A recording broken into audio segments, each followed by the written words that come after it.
Nabasa niyo na ba yung issue tungkol sa 299 proposal ring?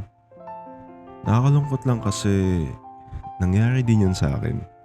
And yes, ako yung nag-propose ng 500 pesos proposal ring. Alam ko magkaiba sila ng presyo pero you get the idea. It's cheap. Kwento ko sa inyo yung nangyari. 19 years old ako nung nakilala ko yung girlfriend ko. We were high school classmates that time. First day of class, tas siya yung una nakilala ko. Ano daw yung sabi ni sir? Ha? Ay, paktay tayo dyan. Pati ikaw pala, di mo narinig. Anong di narinig? Kako, kung narinig mo ba yung sinabi ni sir? Yung about sa envelope daw na ipapasa. Ah, Kaso mukhang pingi ka rin. Form 137 and good moral daw dapat yun nandun sa envelope and may pasa before second quarter. Ay, narinig mo pala. Kala ko kasi di mo narinig eh. Ikaw hindi ko narinig kasi nakafocus ako kay sir. Grabe naman yung focus mo. Tutok na tutok ha. Kaya pag chichikahin mo ako, focus din ako sa kwentuhan natin. Lo. I'm Philo, by the way. Hugo, nice to meet you. Siya yung unang kumausap sa akin that time. Naging magkaibigan kami ni Philo at mas nakilala namin isa't isa.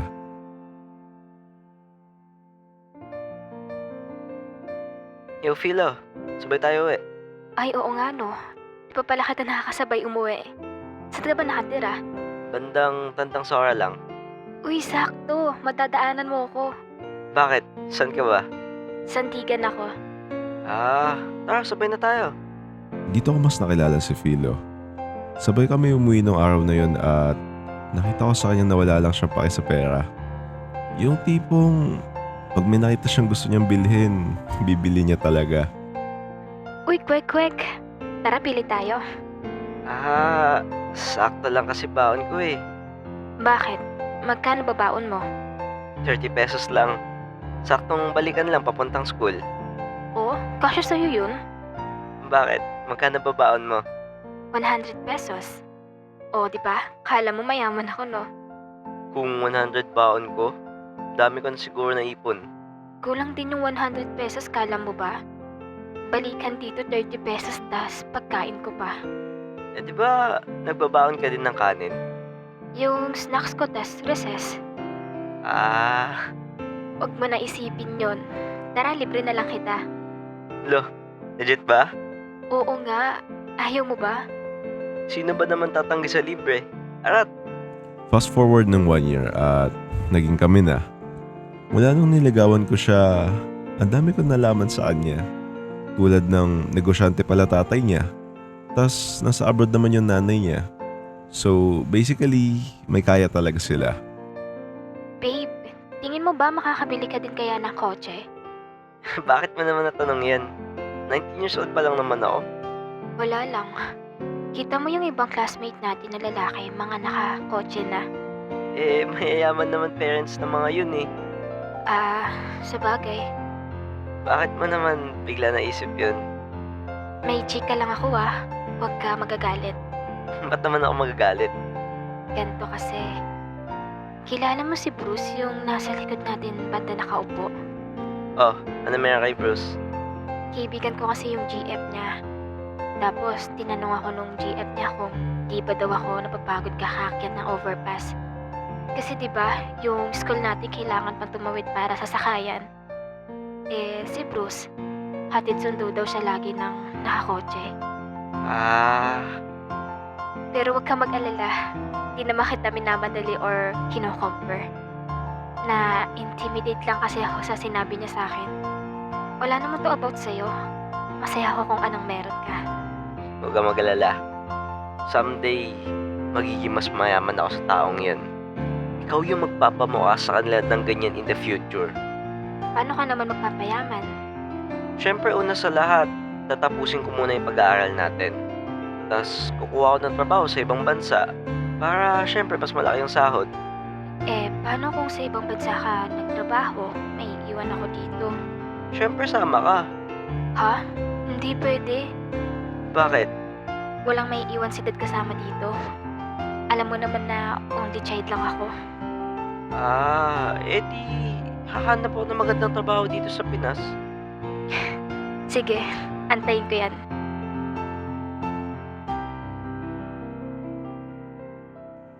Fast forward tayo nung nakagraduate ako. Nakapagtapos pala ako ng computer science since mahilig ako mag-code. Pagkatapos ko graduate, naghanap kagad ako ng trabaho. Unfortunately, walang tumatanggap sa akin. Napakahirap ng competition dito sa Pinas. Sobrang taas na requirements nila at hindi ka makakapasok kapag wala kang connection. Babe, ang hirap makahanap ng work dito sa Pinas. Ano ka ba? Kaya mo yan. Ikaw pa ba? Makakapasa ka dito sa mga a-applyan mo. Ikaw, kumusta ka na? Pinasa ko ni Dad sa company niya. So, parang intern lang ako dito for experience muna. May sahod ba pag intern? Sabi ni Dad, siya na daw bahala eh. Baka siguro 40k per month bigay niya muna sa akin. Congrats babe. Thank you. By the way, binigyan din pala ako ni Dad ng kotse since graduate na tayo. Makakapag-travel na din tayo.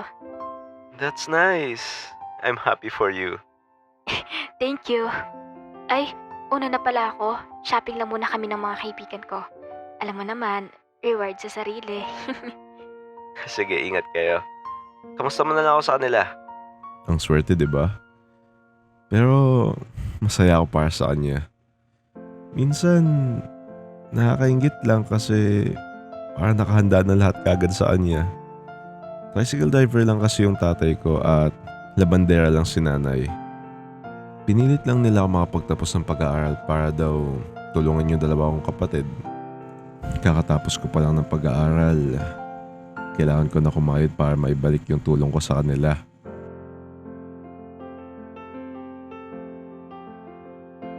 Finally nakakuha ko ng trabaho sa panahon na to. Pero 25k lang yung sahod since wala pa daw ako experience. Nasa isip ko naman, haangal pa ba ako? 3 buwan na ako nag-a-apply ng trabaho. Sa kagustuhan ko bumukod kila nanay at tatay, pinilit ko makapag-ipon para makapag-apartment ng sarili ko. Siyempre naya ko na din si Philo para dalawa kami doon. Pangarap kasi namin yun nung naging kami.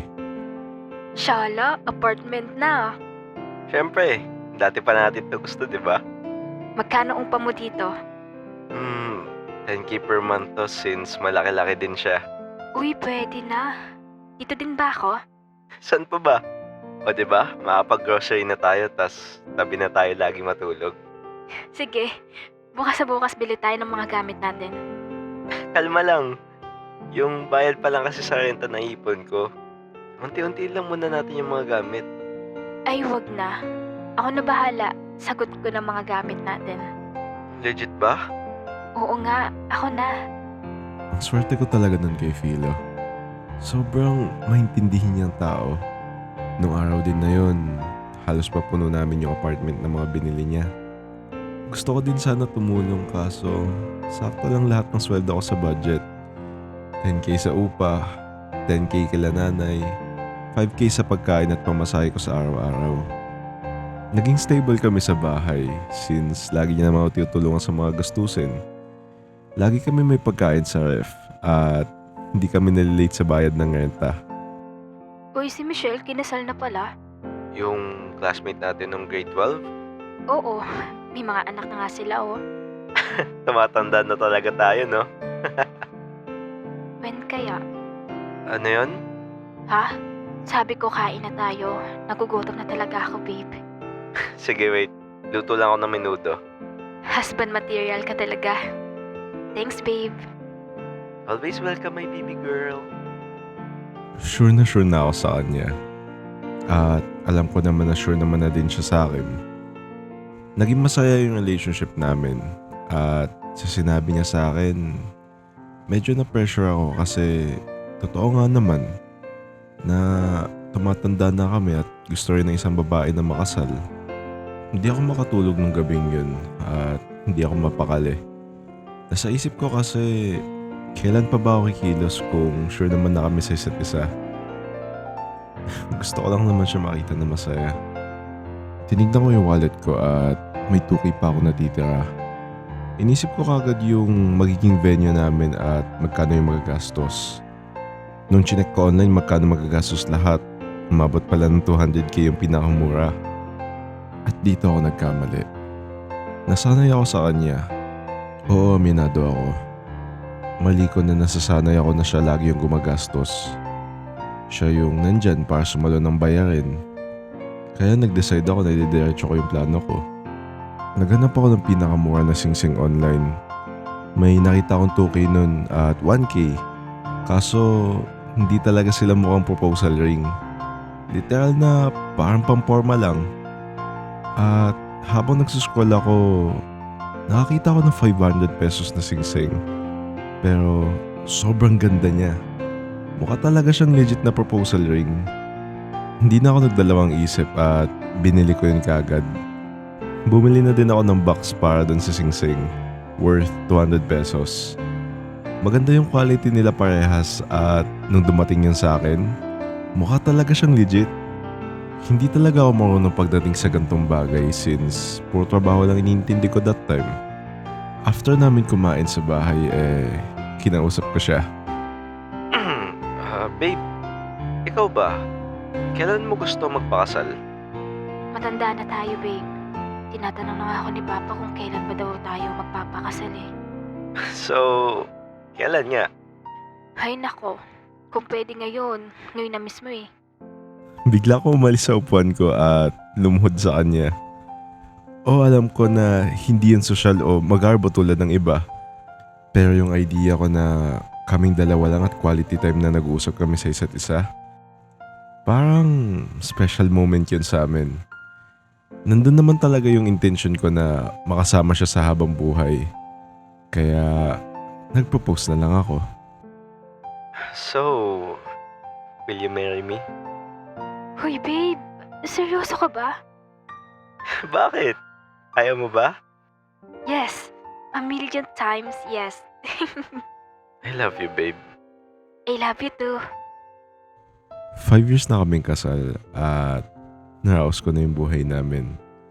May 2 na din kaming anak at 300k na din siya sahod ko per month. Yung binigay ko sa kanya na singsing, yun pa din yung ginagamit niya nang di niya alam. Matibay din kasi siya actually. Tas di siya kumukupas since silver yung kulay niya. Nalungkot lang ako nung nakita ko yung nag-viral na post na yun. Na-feel ko siguro na mababa lang ata yung binigay ko na value sa kanya. Or hindi ko siya pinahalagan that time. Nakita ko kasi sa mga comments yung mga sinasabi nila. Kaya I decided na sabihin yun sa asawa ko.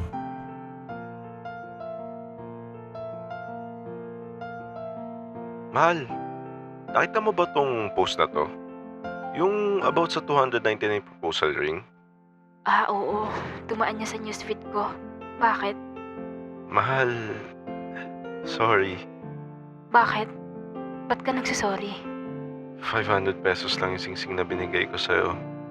Itong suot ko? Natakot ako nun na baka magalit siya sa akin.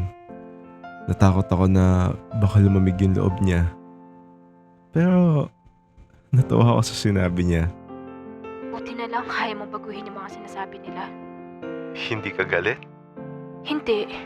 Ba't naman ako magagalit? Nakikita mo ba yung estado ng buhay natin ngayon? Sorry, mahal.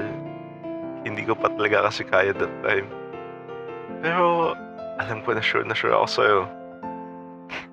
Wala yun. Salamat sa iyo at pinatunayan mo yung pangako mo sa akin many years ago. Yung ano? Na papamukha ko sa kanila na kaya mo ko alagaan. Naalala mo pa pala yun? Oo naman. Naniwala at nagtiwala ako sa'yo na kaya mo eh. Salamat, mahal. O ba't ka umiiyak? Grabe lang yung naramdaman ko nung nabasa ko to. Salamat, mahal, at nagtiwala ka sa akin. Salamat din at inalagaan mo kami. Bili tayo bukas ng bago nating singsing? Ha? Ba't naman? Huwag na natin to palitan. 5 years na natin to gamit. Memorabilia na natin to. Sure ka? Hanggat di nasisira or nawawala, eto susuotin ko hanggang sa hukay ko. Salamat talaga, mahal. Kaya di ako nagkamali sa'yo eh. Mas lalong tama yung naging decision ko sa'yo.